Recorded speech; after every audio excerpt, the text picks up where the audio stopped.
గన్నవరం విద్యార్థులకు మధ్యాహ్న భోజనం పథకం ద్వారా నాణ్యమైన రుచికరమైన భోజనం అందించాలని నిడమానూరు సర్పంచ్ శీలం రంగారావు తెలిపారు. గన్నవరం నియోజకవర్గం నిడమానూరు గ్రామాలలో నెహ్రూ నగరాలలో జిల్లా పరిషత్ ప్రాథమిక పాఠశాలలో శనివారం మధ్యాహ్నం ఆయన ఆకస్మికంగా సందర్శించారు.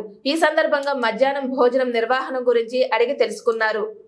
పట్టిక ప్రకారం రోజువారీ మెనూను సంబంధిత ఉపాధ్యాయులకు తప్పనిసరిగా పర్యవేక్షించాలని తెలిపారు.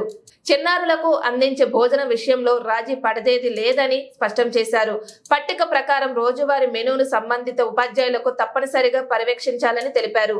అనంతరం విద్యార్థులతో ముచ్చటించి వారితో కలిసి భోజనం చేశారు. ఈ కార్యక్రమంలో స్థానిక వైఎస్ఆర్సీపీ నాయకులు తదితరులు పాల్గొన్నారు.